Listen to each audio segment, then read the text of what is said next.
Mm-hmm. Welcome to Life in the Fast Lane with myself and Matt Tiff. Matt, how you doing, buddy? I'm good. How are you doing? I'm all right. It's a special show It is a special show. Why are we here on a Monday? because you told me to do it. Actually, I think you told me to do it. I did. I just wanted to hear you say that you had to listen to me. Was that wrong? Should I not say that? This has been a great show, and I'm leaving. Shut up. We're here actually for a couple different reasons. So we're doing a surprise show. It wasn't really a surprise show because we did kind of advertise out that we were doing it. But we're here from the Lair, the Cavs Legion Lair. I'm here with Ari, who is in charge of kind of like all the esports that's going on in Cleveland. We talked about this last show about, we talked a little bit about video games and how I'm absolutely horrible at them. But you play NASCAR Heat, right? Yeah, well, I mean, that was one of the cool things. I was excited about this show because we are sponsored by NASCAR Heat and their whole esports pro league deal, and we kind of started talking a little bit. And so the Cavs Legion and 2K, I play 2K and Madden all the time as well. So it's kind of cool to be able to talk to you guys because I'm a big Cavs sports fan, but y'all are doing a lot of stuff with esports too. So why don't you fill us in what the deal is over there? Yeah. Well, thanks for having me on, guys. Appreciate it. We're sitting here in the Cavs Legion Lair lit by TCP, state-of-the-art esports facility where our Cavs Legion GC players practice, and last season and this season, this is where we compete live. So we got 6 guys on our team. We're actually drafting the remaining 3 players of our 6 players on this Saturday, so coming up real quick. It's really exciting. We're kicking off the season here in May, and it runs through the end of August. And the guys compete for $1.4 million in prize money, so it's high stakes, a lot of fun. All right. And they're playing NBA 2K, so not necessarily the game that you would play if you go and play the retail copy, but they create their own custom game with the league. So they're playing as their own Cavs Legion GC avatar. It's not like they're out there playing as the Cleveland Cavaliers, but everybody's got their own avatar. They got their own positions. It's a ton of fun. Okay, I gotta ask 2 questions. One, what the Lair? The name's freaking sweet. So where did that come from first? Yeah, honestly, that was a cool story. So when we were starting in season 1, we were out of an apartment. We just had our guys practicing. They flew to New York every week, so we didn't need content studio grade lighting. So we just had them in an apartment, and we didn't know if the league was going to take off, and it really did. And then we developed this facility. So state-of-the-art, 2,700 square foot facility, tons of monitors, game setups, Xbox, PlayStations, the whole 9. And we were coming up with a name for it, and we have our entitlement partner TCP, and we wanted something that would kind of roll off the tongue to go with Cavs Legion. So we actually surveyed all of the employees of the Cavaliers over at Rocket Mortgage Fieldhouse to submit names, and like 4 or 5 people submitted this one, and then we held a vote, and it stuck. And we kind of want to go with like the ominous, like the Legion Lair. We wanted it to be kind of cool. Well, I like the background's the black. It's like we're going into the Lair. I like that. Yeah. Okay, second question: how in the world do you draft in an NBA 2K play? Like That's to me, actually, that's a good thing you just said that. That's a question we just got from a viewer. okay, well there we go. Because I'm thinking like, all right, you're talking about your training, you're practicing. I want to know like, how does one draft a player? Like, are they only in Cleveland? Are they across the country, across the world? Like, I have no clue. So please tell me how you draft an esports player, because this is fascinating. Yeah, absolutely. We get that question, as you guys can imagine, all the time. I bet. So back in season 1, 2, and even season 3, we're going into season 4 right now. So in the previous 3 seasons, the way the draft pool worked was you competed online in what's called an online combine, where you had to accrue a certain number of wins over a certain percentage of games. And then they were tracking all your stats, getting really granular, just like you would with a regular combine. Your 3-point percentage, how many shots you were taking, contested, open, everything. And then they narrowed it down to the top of the top, the best of the best. And then they performed full NBA psychological interviews, just like they would for the college kids coming out. So completely blown out interviews, both team interviews, the whole 9. And then we got all the results. And then we kind of sift through the information. We scouted through people streaming on Twitch and YouTube, and just through ears in the community about who the top players were, and that's kind of how it went. So now this season's a little different. How we got the draft pool is it's combined of past last season players that weren't retained by teams. as well as tournament winners. So teams in their respective markets actually went through and held combine-style tournaments where the winning team became draft eligible. So we held ours in December, and our top team that won, we sent 5 people into the draft pool. So there's a chance we might draft one of them or anyone else that's in there. So they're all across the country. Our team right now, we have people in Detroit. We had people in Florida last year. We had Arkansas. So really all over the place. Texas right now, we have somebody. So anywhere and everywhere in the country and also globally. So the league's been really big on the international expansion. So we have one international team, Genji Tigers. They control the Shanghai territory out in China. And they live in Los Angeles. They live in Los Angeles for the season. But yeah, it's cool. So we have a big women in gaming initiative, a big international initiative, and we kind of just sift through all these different combines and tournaments. And then we have our draft pool. And once we have that, we have our head coach, Austin Peterson, who gets to do all the dirty work of grinding, figuring out who we want to draft, interviewing all the people, and deciding who's going to be a member of Cavs Legion GC. Man, that's I wouldn't have thought that'd be so. I mean, it makes sense why it's such a process because obviously a lot of money on the line, a lot of teams doing it across the NBA. But that's intense, man. That's really cool. Yeah, it's a ton of fun. It is. So we're getting some people asking questions and stuff. So I'm gonna throw one to you. Sure. So when you guys started this, the whole basically the team and everything, how did this come about? Like, was this so when the NBA said yes, we want to be a part of this? Because and correct me if I'm wrong. Does the NFL do this? Does the NFL have like a Madden league? I'm not sure. Yeah. There is a Madden league, but Okay. it's a little different. Okay. It's not as much team by team basis. It's more there you can play Madden professionally, but it's like one-on-one. So it'd be like me versus you. Whereas the unique thing with basketball, and you could do it with the NHL too, and they're exploring it, but Okay. I could play point guard, you could play shooting guard, and we can run a full game. You're not going to find 11 and 11 and have somebody playing nose tackle playing Madden, you know? Which totally makes sense. So we're here at the Lair, the Cavaliers esports team, correct? I want to make sure I'm getting everything right. You gave me a tour of this place, and it was we walked in, it was super awesome. You're seeing, and you guys can't see it right now, but maybe we'll take a picture or something and show it on the stream. But Matt, we were talking about how the times have changed. Like if you watch, like I get it, you're young, but when I was younger, when I was your age, Matt, I never would have dreamed that or dreamt that this would be happening. Do you know what I'm saying? Like we're able to do things now that didn't happen when I was playing Mario on a Nintendo 16-bit. You know what I mean? You guys had, and these people are athletes. You know, I hear, this is something that makes me mad all the time, is when you hear like, oh, well, is it really a sport? Yeah, it is. Because when you look at what gets down to it, the producer Tyler has dabbled in a lot of games and a lot of different things. But when you see what these people have to go through and how they train, their regiments, this is not something that you just get to pick up a controller on and then you call the Cavs and like, hey, I think I want to be on the Lair. Or, you know, like with you, I said I wanted to be a NASCAR driver. You told me no. It's because I don't have the experience. And if you look at what you guys have to go through and how the team is managed. I've also been in the car with you, Keith. That's the other part of that. Right. But you would give me a car, wouldn't you? Would I give you a car? No. Oh, okay. Well, whatever. You're not in this talk, so you just keep staring at the camera. But when you look at like what actually goes into it, and a facility like you guys actually have, the normal person can't fathom it. I'm telling you, they can't fathom it. You didn't even understand it when I was trying to explain it to you, let alone understand it while I'm here watching it. So you guys have all these players coming in, and you guys are drafting them just like a real. And I think this is the time to stop using those stereotypes. Just like a real team.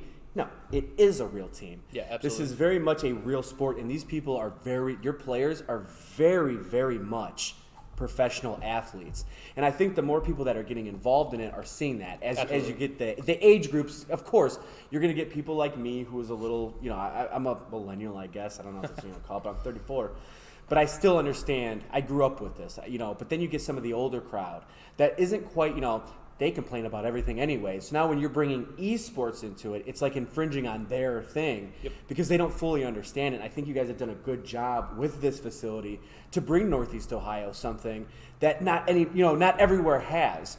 You know, like Lorain County and all that other stuff. I think a lot of people are super interested in what this is. So how did this come about? Sure.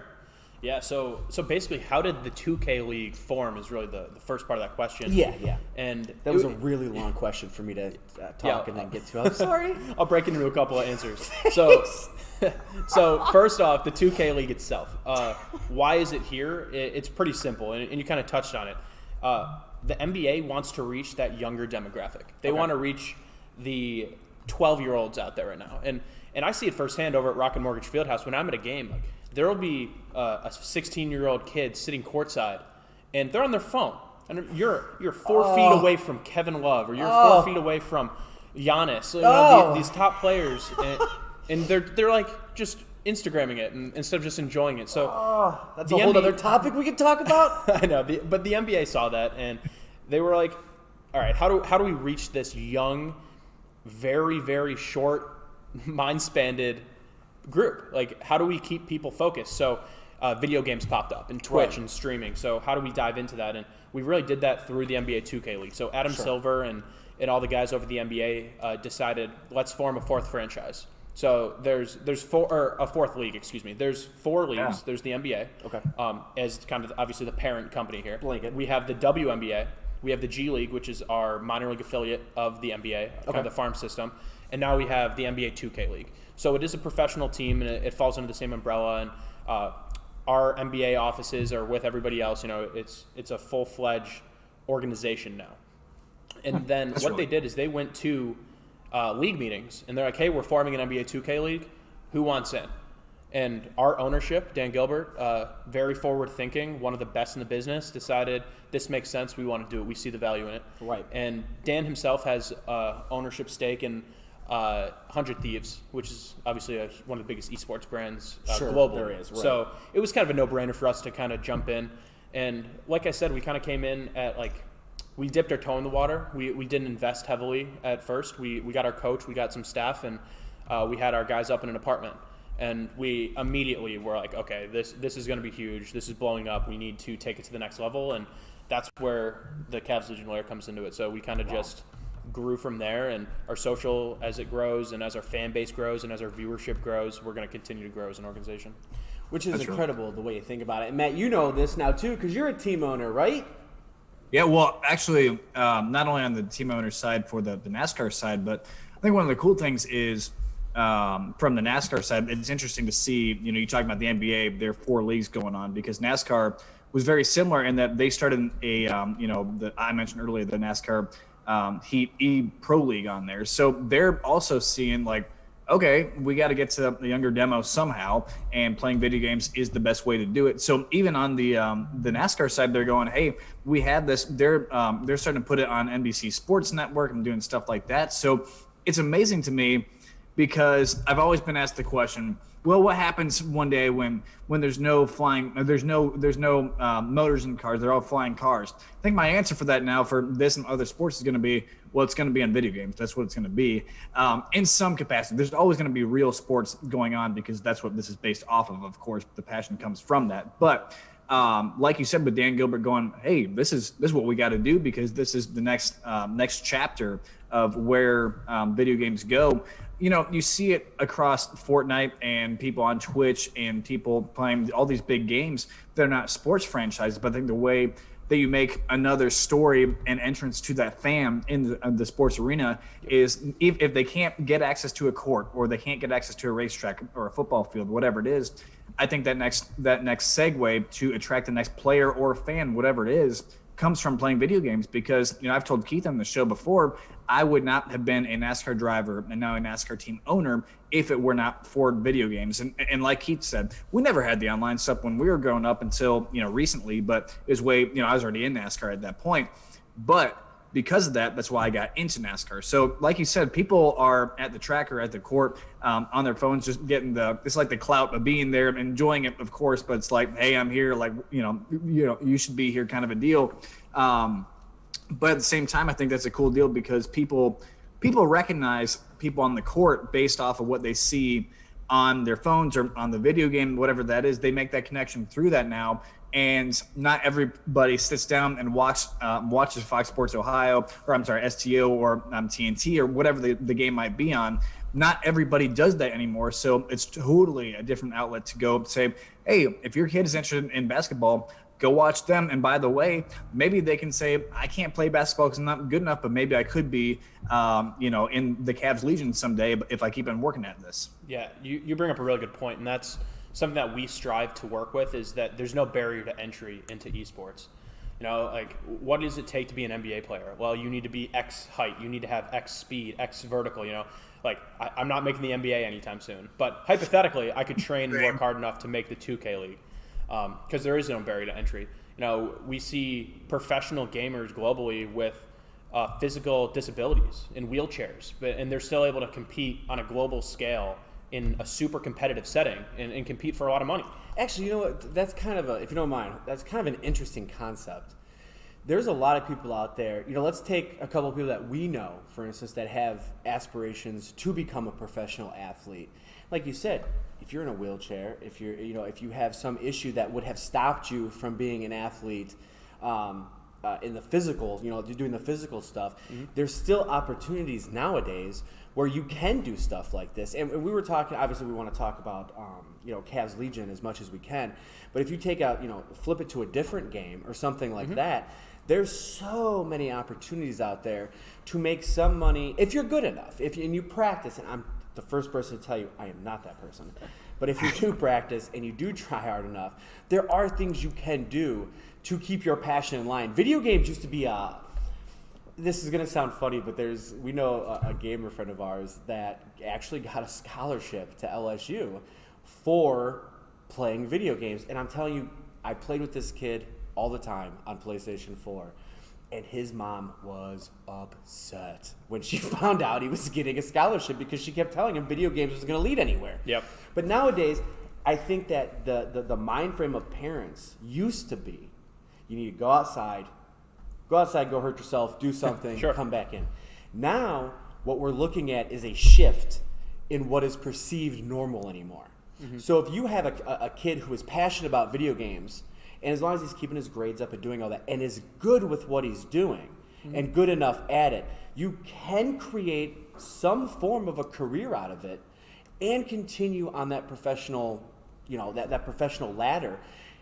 It doesn't matter anymore what your like what you said, what your physical physique is. If you have, that none of that matters. Yep. And that, I think, is the importance of why the Legion is growing, why esports is growing, because you have a group of people now who can do something and not have to worry about, I'm in a wheelchair, I can't do it anymore. Yeah, absolutely. And you bring up the education process, and that's something that we at Cavs Legion deal with every day. Everyone we talk to is, we don't want our kids playing video games, we want them playing basketball. Like that whole thing, the stereotype of you live in your mom's basement and you play video games all day, and like that, it's gone. It doesn't exist anymore.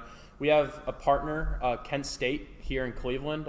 They actually entitle our streaming pods we have right over to your left. And they offer scholarships for gaming. They have a full varsity and club team where you can go and actually go to school because you are that good at video games. And Right. When I went to school, I majored in sport management. I went to BG, and there was no esports classes.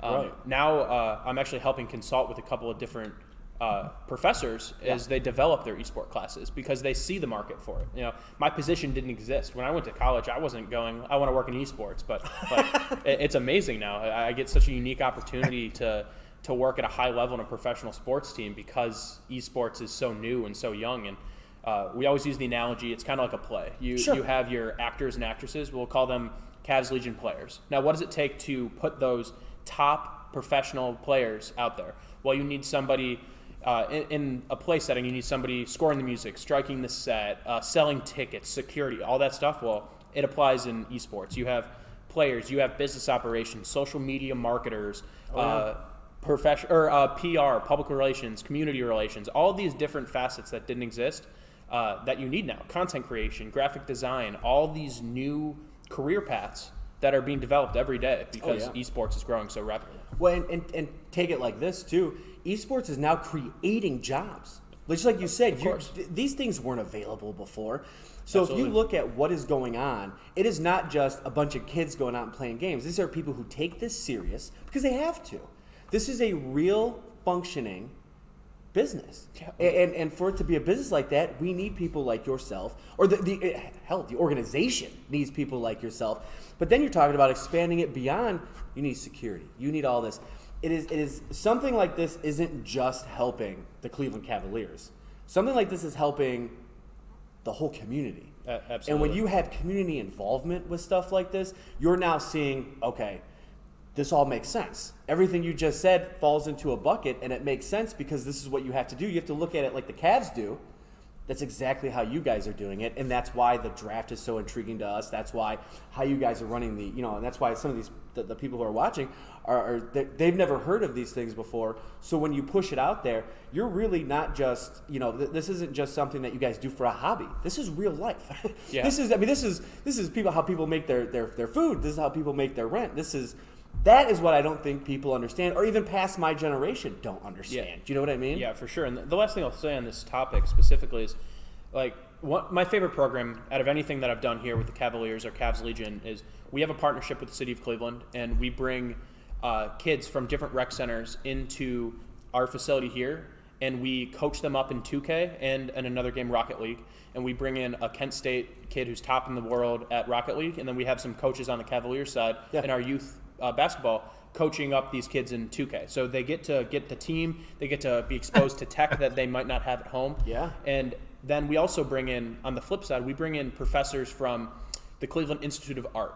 And we have them learn about game design. And we have them up on the big screen. They're demonstrating how to create a game or game illustration, business operations. And we're helping these kids see that there are career paths in gaming. And if we get one kid that wasn't going to go to college, decide to go to college because he's interested in esports, we won. Well, that's how amazing. But see, and that's the other side of it. Mm-hmm. So this is something I'm proud of Cleveland about. Okay, there's a lot of things I'm proud of Cleveland about, but this is something that our sports teams, we're talking Cavs, Indians, Browns, they care about the community. And when the player comes here, they become that. That's why people don't really understand, oh man, I don't get it when you come to Cleveland, blah, blah, blah. You come to Cleveland, you feel a part of the Cleveland team because the community makes you feel like that because you're constantly giving back to it. Our sports teams give back to our community, and the Legion, what you guys are doing for the community, that needs to be broadcasted all over the place, and you don't need to broadcast it. But I think people need to understand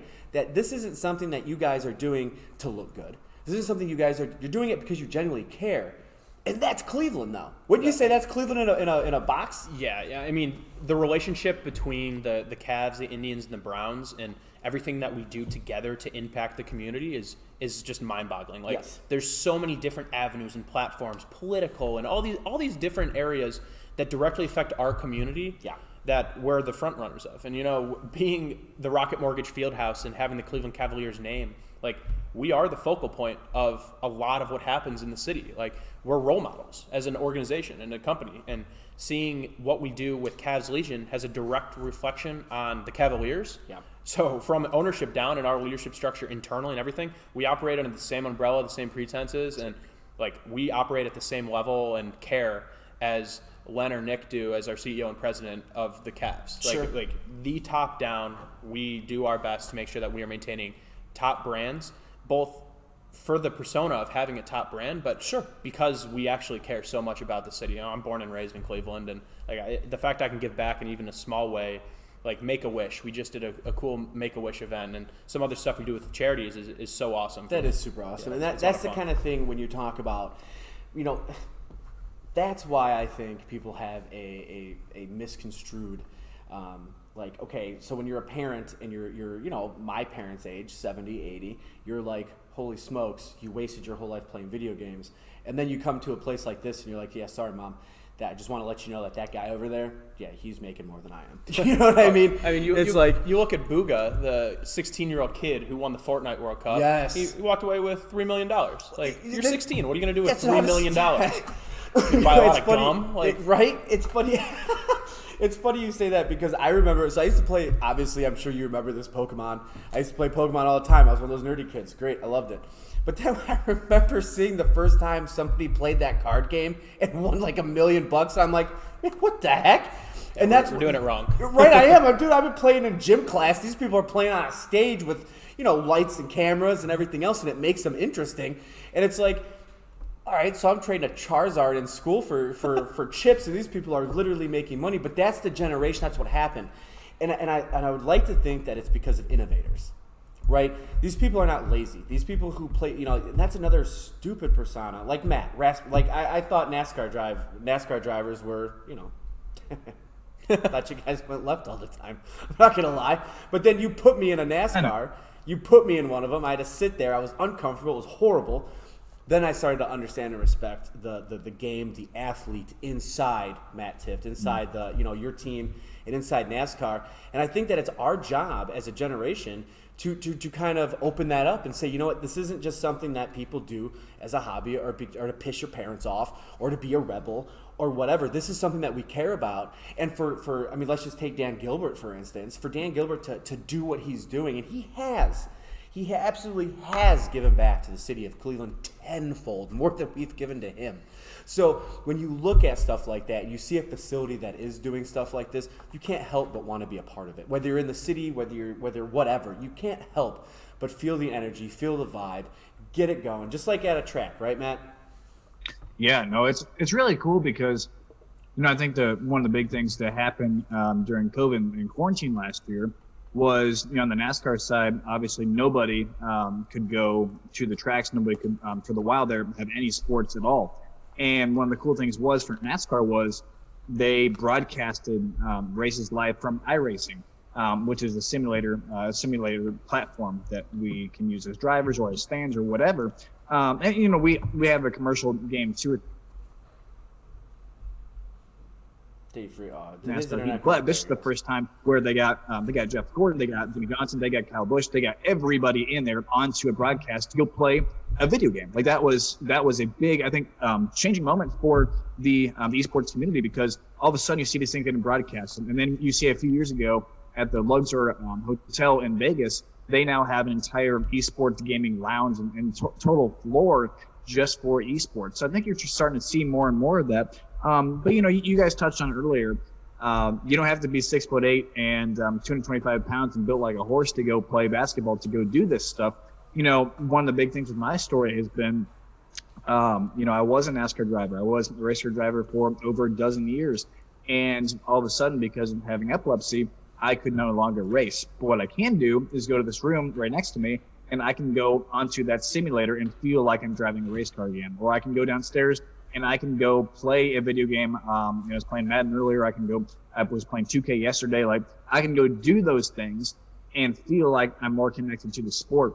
And that's what's so cool about this and what you're talking about with the league, is that, again, connecting back to the fan base. Maybe somebody can't be, not everybody is the top 1% of athletes that gets to go play in anything they do. So bringing it to where people can play it, that's something really special. And like you guys said, there's a total difference now from what used to be perceived of video games being lazy to now where there's so many jobs in digital design, just all the stuff you have now with Twitch and content creation. People pay big money to be subscribers for this stuff, the different leagues and all the stuff you have going on.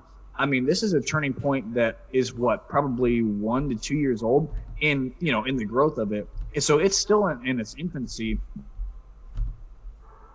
For years that you see a giant growth from the entire esports sector, especially with the NBA, because I think the NBA is one of the most forward-thinking and progressive leagues when it comes to thinking of new initiatives of how do we go attract new fans. Them going to China, them playing internationally, them doing all those, playing in the Olympics, those sorts of things. It's amazing how forward-thinking the NBA is. So having someone like the Cavs and Dan Gilbert to get behind it, that's going to be huge for years to come. Yeah, I agree. Yeah, absolutely. All right, guys, we're going to take a quick break, but before we do, go to our Teespring so you can check out our merch. Follow me at KeithMiger1 on Twitter. Follow Matt if you really want to, at Matt_Tift. He's not the famous one here. You probably don't. So. What was that? I'm sorry, I couldn't hear you. I'd say you probably don't. No, well, they follow. You get a lot of interaction. We've had a lot of interaction on Twitter, actually, more than Facebook recently, which is what we were trying to do. We were trying to pull people off and get people, involved. Right. And I think we've done a pretty good job. But make sure you follow us. Hey, check out Cavs Legion. Throw out their Twitter. Throw out how we can for sure. advertisement. Yeah. Go ahead. At Cavs Legion GC on all everything: Facebook, Instagram, Twitter, Beautiful. Twitch. Be sure to give us a follow. Stay up to date on what we're doing, both with the 2K League, but also what we're doing here in Cleveland at the Cavs Legion Lair. Everything that we're going on, you can get all that information at Cavs Legion GC. Absolutely. And in fact, go to the Cavs team shop, because that hoodie he's got on is awesome. They got some cool stuff out there. I want one. They got a lot of cool stuff. I was on there. In fact, I do too. Me and Ryan. Just go on there and buy stuff. How hard is it? Just do it. There's some pretty cool merch in there. Matt, go buy a bunch of stuff. Buy a bunch of stuff, sign it, and we'll give it away. I'll do it.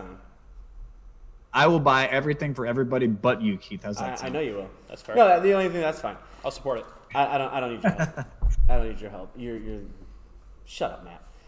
All right, we'll be right back. When we come back, I want you to stay on. We're going to talk a little bit about some video games that we like to play. Sure. That I absolutely still, again, suck at, but I'm sure other people are good at it.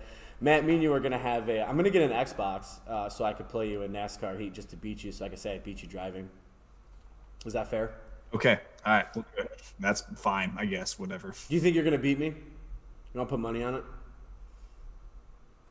I didn't think so. All right, no, guys, I said I will. Check us out, Team Spring. Go to our merch store. Check out all the Twitter feeds, and we'll be right back from the Lair, talking everything Cavs, video games, everything. If you guys have questions for Ari, please type it out. Let us know. We want some fan interaction going. But before we go anywhere, Matt, take us out. All right. You guys will be right back for the Life in the Fast Lane show. Be right back after the break.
Welcome back to Life in the Fast Lane with myself, special guest Matt Tift. So we're here at the. Sorry, I wasn't back in time fast enough for you. So you told me on a phone call earlier that I was talking too much. So go ahead, Matt. Well, no, I just thought it was nice that I heard in the background that when Keith left, that he locked himself outside the door, because that is just classic Keith. So You need to turn that up. Huh? Oh, Tyler's using his computer and it's hard to hear you. Talk louder. I just thought you were telling me to turn my volume down so you can't hear me talk anymore. No, it's not your volume. You lock yourself out in the middle of the night. All right, so I pronounced your name wrong. Why don't you tell everybody what your name actually is? He's like, he was so nice about it too. Afterwards, he's like, "Listen, man," he's like, "it happens all the time." And I go downstairs and I'm like, "Son of a," like, really, that had to happen. So why don't you go ahead and announce this? It's just Ari, I get Ari all the time, but it's Ari. He's on the phone. What is wrong with you? He was like, "How do you messed that up?" I'm like, "I don't know. I wasn't thinking." No, we're good. We're good. So we're here from the Cavs Legion Lair, which is again. I wish we can't turn the camera around to show everything that's going on, but it's super cool in here. The setup is just extremely comfortable, and I know that's like a weird word to use when we're talking about comfort. But when you're in a place like this, you're like, oh, when you're, I guess when you're playing video games, you want to be comfortable because you're trying to make something of yourself. You know what I mean? So you guys did a good job of making this, I feel, as comfortable as humanly possible. So Matt, when you're playing, like I said, the chairs look sweet. Huh? I said the chairs look sweet. Like I said earlier in the day, like dude. the chairs look awesome. I want one of the chairs. The whole freaking setup is sweet, to be honest with you. Yeah. So question for everybody. We'll just do a general question, then we'll come back to it. But what was your first video game you started out with, Matt? Start out with like ever? Yeah, or first one you ever like picked up legit and played. playing? What was it? Oh, I don't know exactly what the first one ever was. I do know the first one I seriously played was Dirt to Daytona, which was a NASCAR game where you had like cheat codes in it, so you could throw like a bomb at cars and they like blow up and stuff, and then you could make it to where they would have like moon cars, so they like hit something then like fly up in the air. That was pretty fun. I don't know. I've always played. I'm not that excited when it comes to games. I'm NASCAR games. I play sports games, so I don't play FIFA, but I play. I'll play football. I'll play 2K. I got 19, 20, and 21, and then I'll play Fortnite. And honestly, like that's it. If I got a buddy who wants to go play Call of Duty or something, I'll do that. But I'm so bad at those games that I don't even try. So yeah, I've always just been sports games. So just to let you know, Chris Price says, "I love this stream," and then he says, "This stream is so much better than a Green Day concert." I don't know how to take that. Is that good? I thought Green Day concert. I think I went to a Green Day concert in my life. I thought it was pretty exciting. Dude, that means our stream is super exciting somehow. I mean, I don't. I mean, if you got Green Day, it's because I did the majority of the talking. Probably, yeah. I mean, I don't know how they let you on stage, but sure. They're trying to figure out why I got a 12-year-old little co-host. All right, I'm sorry. I had to throw in one. So what about you? What was your first game that you kind of picked up and was like, I like this? Yeah, first system I ever had was my dad gave me like something that he had that he never used. It was like one of those old Sega handhelds. It took 6 AA batteries. Yes. You literally had to flip those batteries, like you had to roll them to get it started every time. It ate the batteries like crazy. That's some dolphin game. It was a ton of fun. You got to like swim through rings as a dolphin. Yes, I had that too. Did everyone have that? Holy smokes, yes, I had that game. And you know what though? I know exactly what you're talking about because when I was a kid, Game Boy was awesome. You wanted a Game Boy, but dude, when the Sega handheld came out, that was it. Like you weighed like 6 pounds. Yeah, I used to take it on trips and it filled in my whole backpack. Yeah. Like when of course you weren't allowed to play them at school, but you'd play them on the bus and stuff, and everybody's just looking at you while you had like this little mini TV in your hand. For sure. After that, my first like real system was the N64. Mario 64, Mario Kart. I'll crush anyone in Mario Kart. That is a challenge. We got to play some Mario Kart. There's one game I'm decent at, and that's that. No, that's any time. But right now, I'm rocking a lot of Call of Duty, play a lot of Warzone. So, Matt, if you ever want to catch some dubs with me, let me know.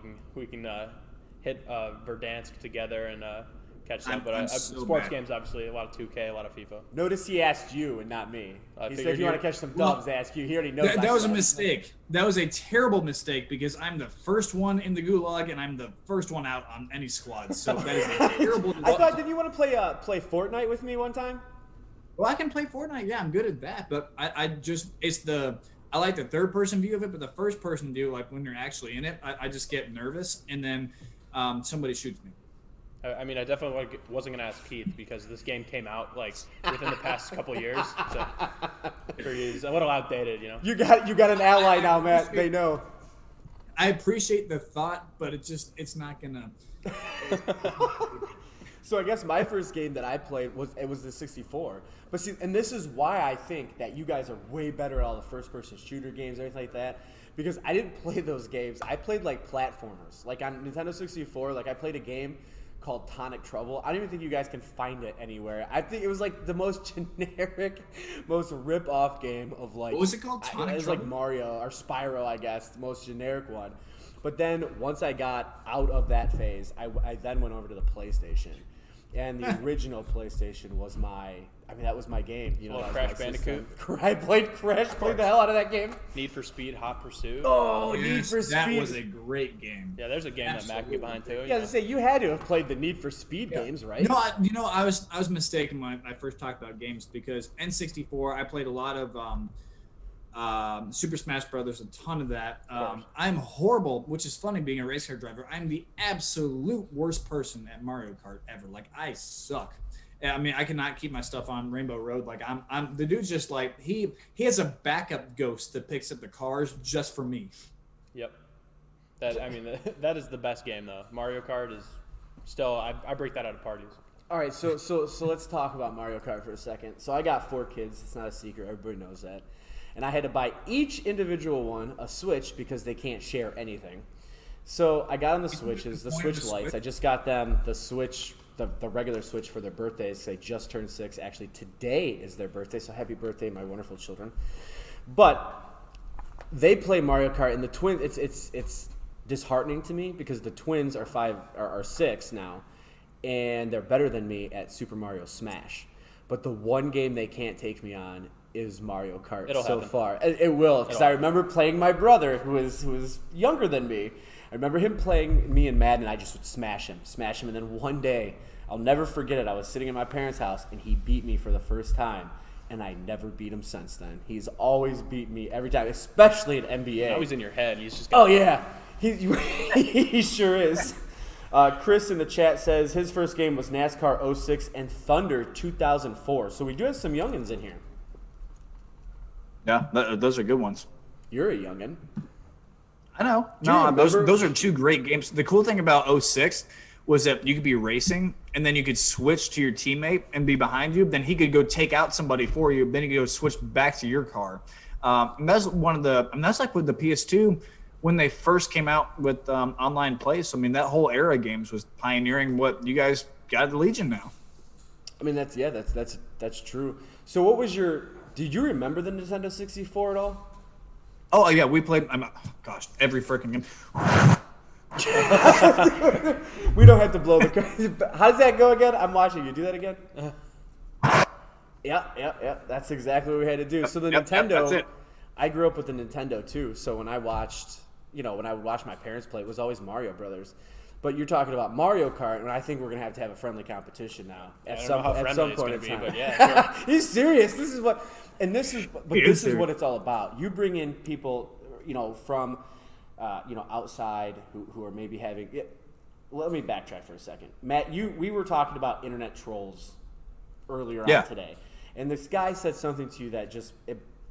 Honestly, it made me mad. I had to come to your defense. You're my friend. You know what I mean? So I had to say Which something. I appreciated, but we're in such different spectrums of it. It's hilarious. But anyways, continue. No, you're right. It just made me mad for what he said and how he was talking to you about things.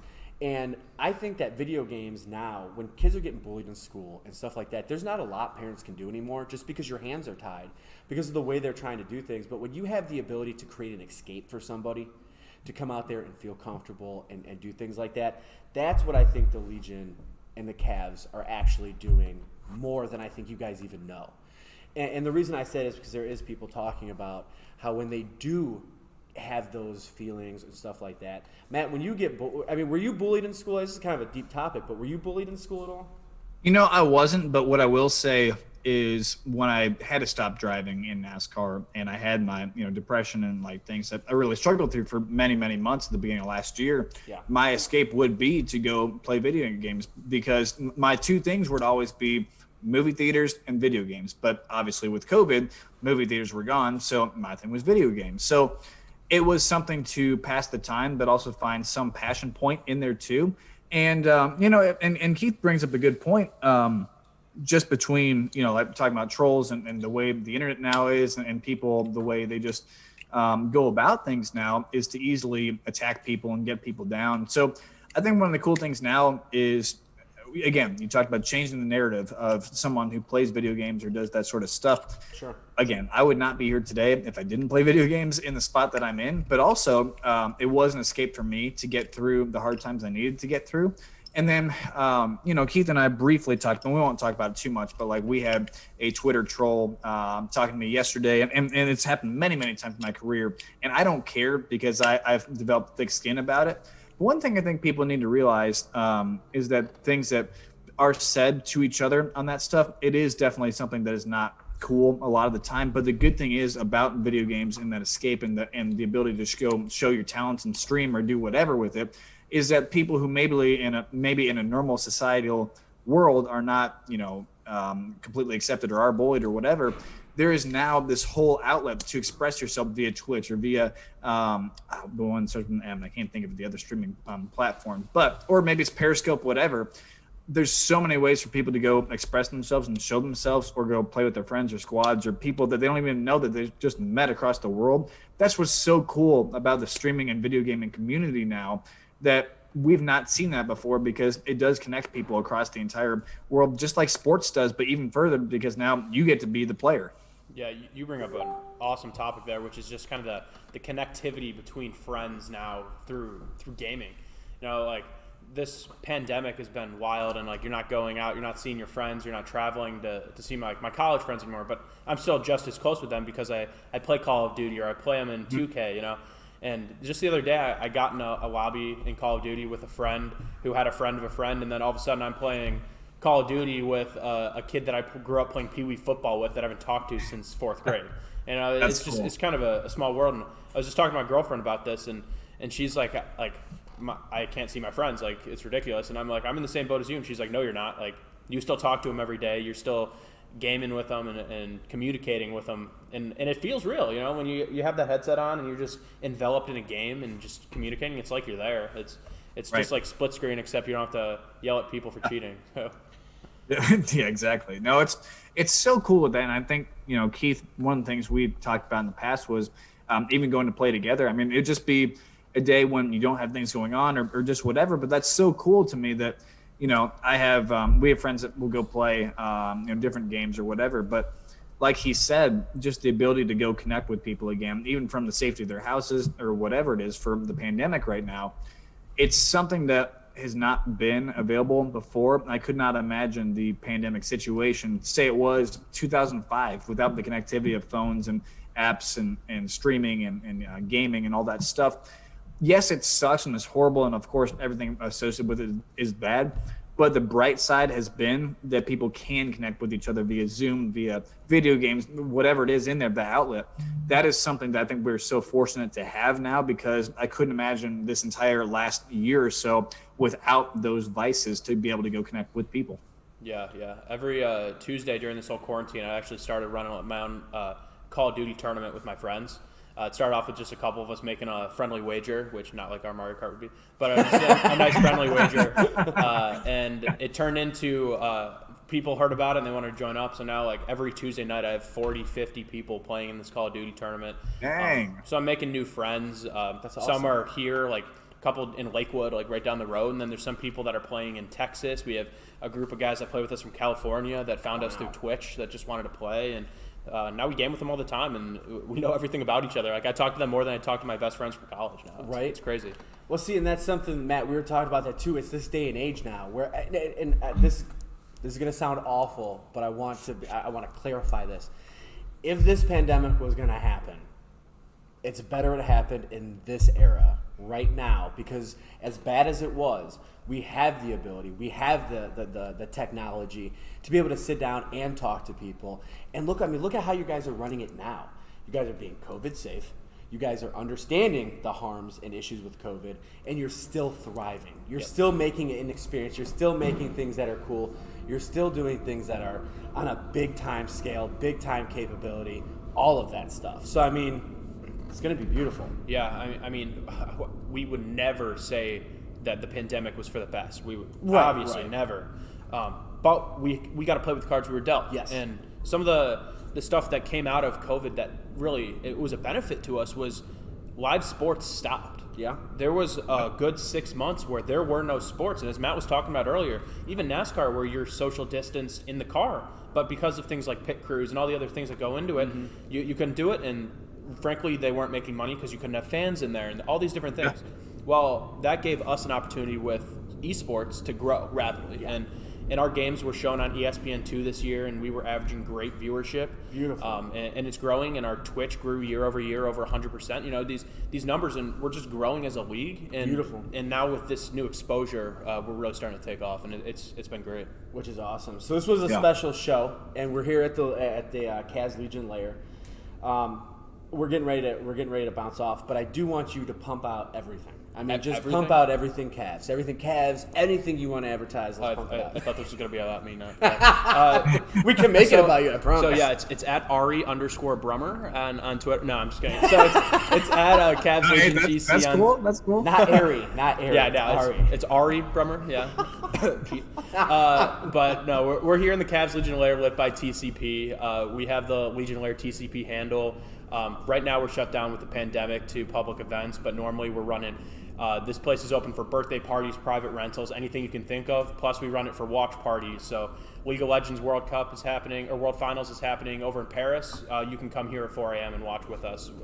All the fun stuff that we do. Wow. we got people here raising their hand. But yeah, it's a ton of fun. So that's Legion Lair, TCP on Twitter, and then of course at Cavs Legion GC on Twitch, Twitter, Instagram, Facebook, anything you can think of. Cool. Make sure you guys please follow him on Twitter. Make sure you guys check out the merch store, the Cavs merch store. Just check out everything. I mean, why not? We're Cleveland-based guys. Yeah, it's on the Cavs team shop. So if you go to the Cleveland Cavaliers team shop, you can search and buy some Cavs Legion GC merch, and you might see some familiar faces, myself, modeling some of our gear. See, he made it about him. That's what you need to take. Matt, this is what you need to do. I like it. You got to do it. Well, I think one of the cool things, Ari, has just been having you explain everything to us, because for me, I'm still learning about esports. You know, there's so many things across different platforms of sports now that are getting into this. So it's a growing genre. It's a growing sport, really. And it's so cool to hear what the Cavs are doing. You know, myself being from Northeast Ohio, for the listeners that have been on the show and checking us out either for the first time or for the 10th time, whatever it is. I think that is something that we should all check out, is go make sure you go follow the Legion here. But then also, I just want to thank you, because everything I'm doing now, I am based out of Charlotte, North Carolina, but I'm first and foremost a huge Northeast Ohio sports fan. So it gives me an esports team to go pull for now. So that's awesome. And I love the hoodie. So I'm going to definitely be checking that out to go get one. Maybe I can get a few of the players' autograph, and we can do something cool with it. Yeah, I mean, we can definitely work that out. Our guys come into market here in about a month, so next time you're in Cleveland and you're in town and we got some practices, maybe we can throw you on the sticks and see how you fare against some of the best of the best. No, I want to thank you guys, too, for having me on here. It's been great getting to talk to you guys and getting to spread a little bit of knowledge about esports. It's always fun to talk gaming. So absolutely, yeah, we appreciate it. We appreciate let's host at the Lair. This is it's been fun. I mean, this is what we want to do. This is how we want to network and market and hang out. And again, I wish everybody could see what I'm looking at, because it is, for me, it's a beautiful sight. I love it. It sounds cool. It sounds very cool. It does. Yeah, we get to look right past Matt at just a beautiful. That's a very nice past thing. Matt for 2 months. More than that, bud. Way more than that. That's like 5 months now. That's right. Yeah. Wow. That's right. We'll be back tomorrow at 7 p.m. Tomorrow night. Yeah. Tomorrow, yeah. We'll be doing it from Cam Voice. So make sure you check us out. And tune in tomorrow. We'll be talking Twitter trolls, cartoons. We'll be talking about anything this 12-year-old little boy wants to talk about. That's right. Well, same bat time, different bat place. We're out of the lair tomorrow, but thank you guys for having us in there and virtually for me, but, in person with Keith. I'm sorry you had to go through that, but, it's okay. Shut up. All right, man. Thanks. Guys. Make sure you guys check everything out, and we will talk to you guys tomorrow. All right. See ya.